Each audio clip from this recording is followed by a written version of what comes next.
नमस्कार दोस्तों, मैं Dharmendra Verma online study with DK में आपका बहुत-बहुत स्वागत करता हूं। जैसा कि आप सभी को पता है कि भैया रीट के जो आपके एग्ज़ाम हुई थी, 2 दिनों में आपकी एग्ज़ाम हुई थी, जिसमें हम अभी जो वीडियोज़ अपलोड कर रहे हैं, वैसे आपके जो पेपर है वो अपलोड हो चुके हैं, आंसर की अभी तक अपलोड नहीं की गई है।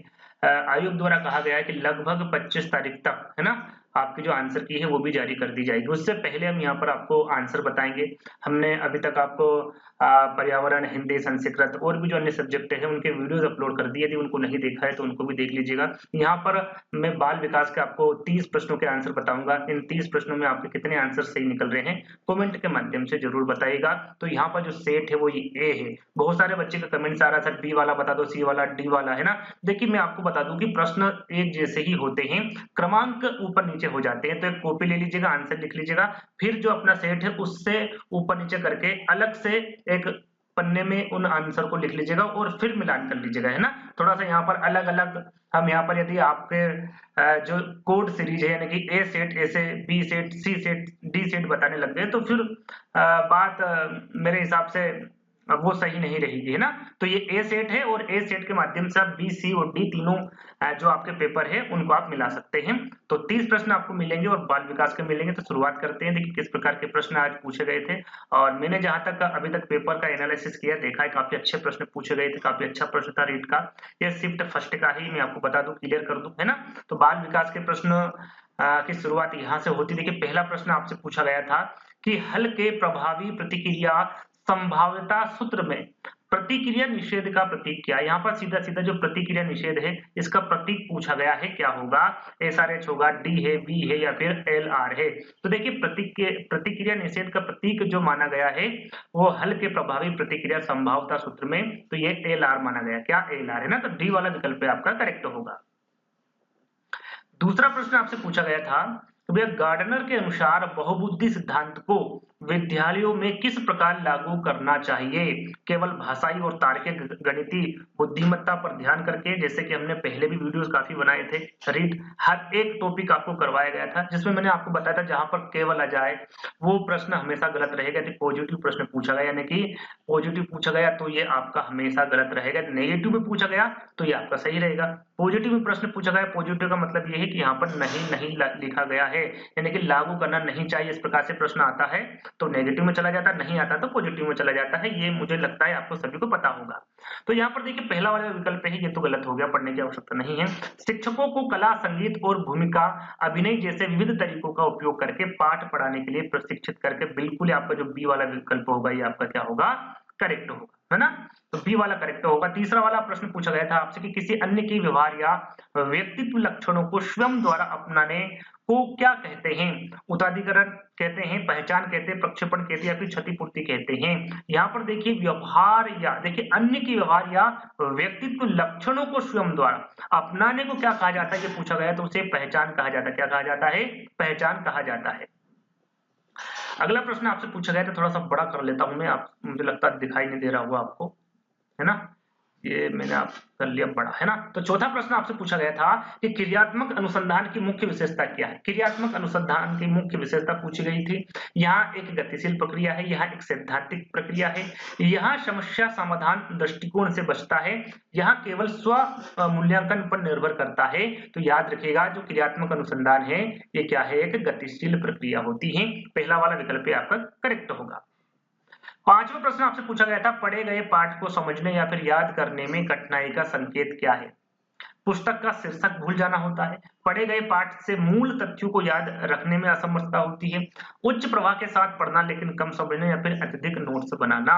पढ़े गए पाठ को समझने या फिर याद करने में जो कठिनाई का संकेत होता है वो होता है आपके पढ़े गए पाठ से मूल तथ्यों को याद करने में, सॉरी याद रखने में असमर्थता होना, है ना? बी वाला विकल्प आपका करेक्ट होगा। सातवां प्रश्न आपसे सॉरी छठा प्रश्न आपसे पूछा गया था, निम्नलिखित में से कौन सा गिलफोर्ड के मानव बुद्धि की संरचना के 3 बुनियादी मापदंडों में शामिल नहीं है? देखिए प्रश्न नेगेटिव पूछा गया। 3 मापदंड है, बुनियादी मापदंड, वो आपको पता होगा तो आप करेक्ट आंसर करके आए होंगे। देखिए इनके जो 3 बुनियादी मापदंड है वो है विषय वस्तु, उत्पादन और संचालन, विषय घटक नहीं, है ना? और यही आपका करेक्ट आंसर होगा। अगला प्रश्न आपसे पूछा गया था कि भाई सतत एवं व्यापक मूल्यांकन के अंतर्गत व्यापक पहलू का मुख्य फोकस क्या है? व्यापक पहलू का मुख्य फोकस यहाँ पर पूछा गया था। 4 विकल्प थे आपके सामने और यहाँ पर पहला विकल्प है केवल शैक्षणिक विषय, जैसा कि मैंने आपको बताया केवल आपका बिल्कुल गलत होगा, जैसे केवल यहाँ पर लिखा, केवल यहाँ पर लिखा, दोनों विकल्प बिल्कुल गलत होंगे, पढ़ने की भी जरूरत नहीं है, ये मैं आपको पहले भी बता चुका हूँ। अब 2 विकल्प हैं जिसमें हम आप देख लेते हैं, समग्र विकास जिसमें संज्ञानात्मक, शारीरिक और सामाजिक भावात्मक पहलू शामिल है, ये तीनों ही इसमें शामिल होंगे। तो बी वाला विकल्प क्या होगा आपका करेक्ट हो। केवल शैक्षिक गतिविधि तो होगी लेकिन केवल नहीं होगी, है ना, शैक्षिक विषय तो होगा लेकिन केवल इसमें नहीं होगा, इसलिए बी वाला जो विकल्प होगा वो क्या होगा आपका करेक्ट होगा। चलिए, कौन सा समायोजन तंत्र हताशा को बाहरी स्रोत पर थोपता है? बहिर्दंडात्मक, अंतरदंडात्मक, प्रतिपूरक या फिर उदात्तीकरण, क्या होगा? 8वीं का आपका करेक्ट आंसर होगा बहिर्दंडात्मक, है ना, पहला वाला जो विकल्प होगा ये आपका करेक्ट होगा। हताशा को बाहरी स्रोत पर थोपता है तो वो बहिर्दंडात्मक होगा, पहला वाला विकल्प आपका करेक्ट होगा। मास्लो की आवश्यकता पदानुक्रम के अनुसार पदानुक्रम में शीर्ष पर क्या होता है? शीर्ष पर पूछा गया था आपसे, है ना, सुरक्षा आवश्यकता होती, शारीरिक आवश्यकताएं होती, आत्म साक्षात्कार होता है या फिर आत्मसम्मान की आवश्यकता होती है। शीर्ष पर पूछा गया था तो करेक्ट आंसर आपका क्या होता है यहाँ पर आत्म साक्षात्कार, आत्म साक्षात्कार, है ना, तीसरा वाला विकल्प आपका करेक्ट होगा। निम्नलिखित में से कौन सी एक पिछड़े बालकों की विशेषता, देखिए पिछड़े बालकों की विशेषता पूछी गई, क्या होगा? औसत से ऊपर की शैक्षिक उपलब्धि, समवयस्क वर्ग से उचित बौद्धिक क्षमता, औसत मानसिक और शैक्षिक आयु समवयस्क वर्ग से निम्न, ये बिल्कुल करेक्ट होगा, तीसरा वाला, है ना, तीसरा वाला विकल्प आपका करेक्ट होगा। अगला प्रश्न पूछा गया था आपसे, अधिगमकर्ता की मूलभूत क्षमता और योग्यता में क्या शामिल है?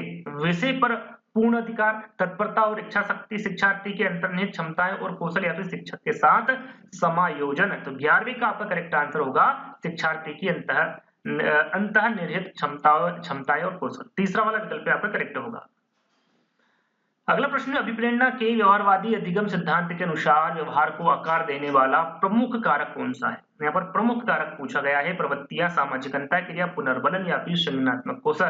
तो अभिप्रेरणा की जहां पर बात आती है पुनर्बलन आपका क्या होगा करेक्ट आंसर होगा।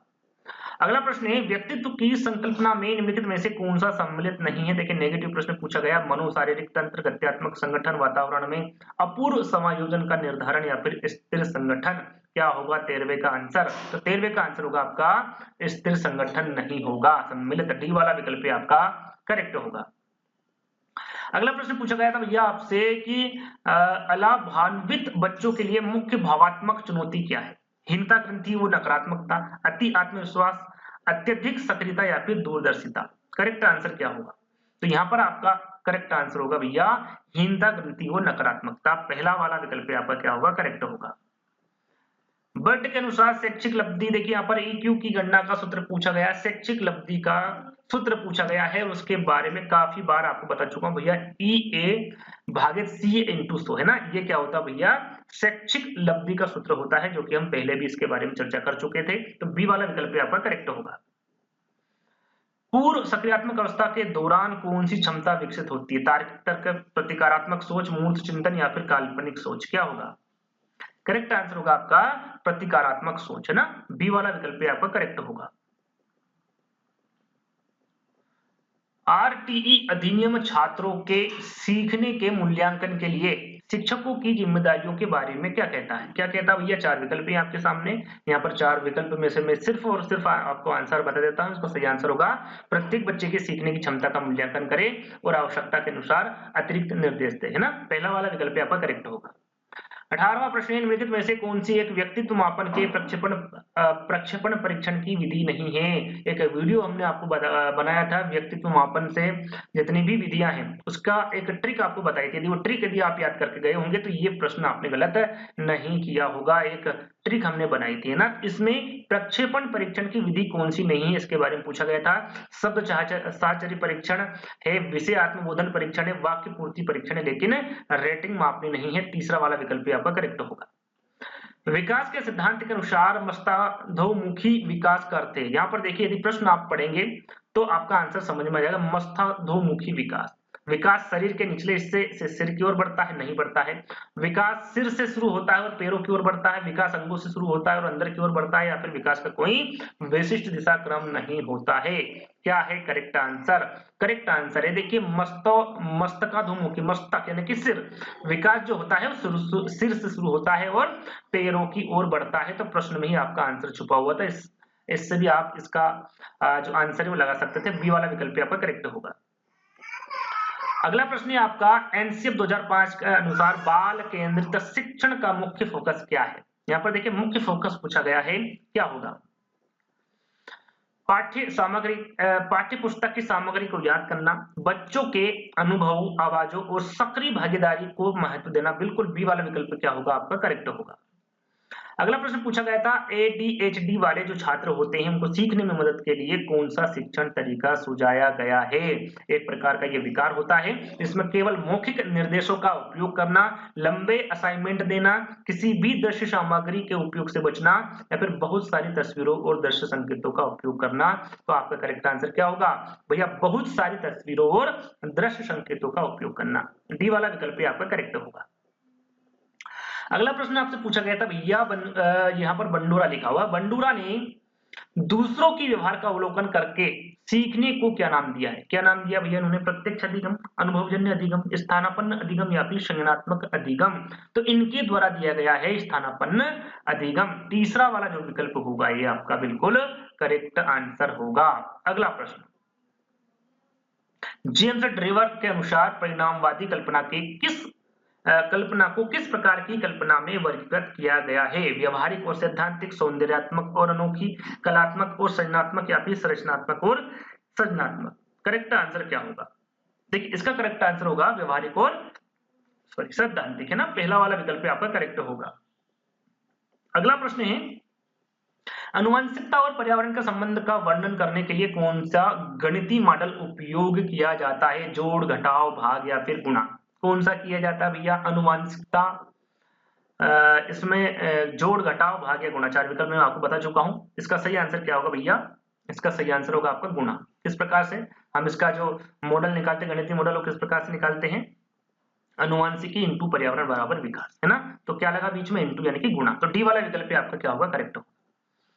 अगला प्रश्न है आपका, एनसीईआरटी के दस्तावेज प्रारंभिक स्तर पर सीखने के प्रतिफलों के उद्देश्य के बारे में क्या कहता है भैया? विद्यालय में एक समान शिक्षण विधियों को बढ़ावा देना, अवधारणाओं को रटने की प्रवृत्ति को प्राथमिकता देना, या सुनिश्चित करना कि छात्र आयु उपयुक्त दक्षताओं को प्राप्त करे, या फिर केवल सैद्धांतिक ज्ञान पर ध्यान केंद्रित करे। जहां पर केवल आ जाए वो प्रश्न आपका हमेशा विकल्प हमेशा गलत रहेगा। यदि प्रश्न पॉजिटिव पूछा गया है, ये मैं हमेशा आपको बताता हूं, करेक्ट आंसर क्या होगा? या निश्चित करना कि छात्र आयु उपयुक्त दक्षताओं को क्या करे? प्राप्त करें। अगला प्रश्न, वृद्धि और विकास के बीच मुख्य अंतर क्या है? यहां पर देखिए वृद्धि और विकास के बीच में अंतर पूछा गया है, क्या होगा? वृद्धि मात्रात्मक परिवर्तनों को संदर्भित करता, बिल्कुल करता है, जबकि विकास मात्रात्मक और गुणात्मक, बिल्कुल दोनों परिवर्तनों को शामिल करता है। पहला वाला विकल्प ही आपका क्या होगा? करेक्ट होगा। मनोविज्ञान में व्यक्तिगत विभिन्नताओं की सही व्याख्या क्या है? यहाँ पर देखिए सही व्याख्या पूछी गई है, क्या है? व्यक्तियों में एकल या अनेक विशेषताओं के संदर्भ में विविधता का विचलन। बिल्कुल पहला वाला ही विकल्प क्या होगा? आपका करेक्ट होगा। कौन सा सिद्धांत निजी भाषण पर पर्यावरणीय संदर्भों के प्रभाव को महत्व देता है? वाइगोत्स्की का सिद्धांत, पियाजे का, दोनों सिद्धांत समान रूप से, या फिर इनमें से कोई नहीं? करेक्ट आंसर क्या होगा? तो यहाँ पर होगा आपका वाइगोत्स्की का सिद्धांत जो है ये निजी भाषण पर पर्यावरणीय संदर्भों के प्रभाव को महत्व देता है। पहला वाला विकल्प आपका सही होगा। बी.एफ. स्किनर ने अधिगम की व्याख्या करने के लिए मानवीय व्यवहार तथा उद्दीपकों के बीच किस पे बल दिया है? आधारभूत विश्लेषण, कार्यात्मक विश्लेषण, मूलभूत विश्लेषण या फिर भाषा विश्लेषण? करेक्ट आंसर आपका यहाँ पर होगा कार्यात्मक विश्लेषण। बी वाला विकल्प आपका करेक्ट होगा। अगला और अंतिम प्रश्न है, अधिसंज्ञानात्मक कौशलों के अंतर्गत निगरानी में क्या शामिल है? निगरानी में क्या शामिल है भैया? किसी कार्य को कितना समय देना, इसका निर्णय लेना। प्रश्न पूछना जैसे क्या यह समझ में आ रहा है, प्रतिक्रिया के बिना कार्य पूरा करना, या फिर कार्य की कठिनाई को अनदेखा करना। अंतिम प्रश्न का सही आंसर होगा भैया प्रश्न पूछने जैसे क्या यह समझ में आ रहा है।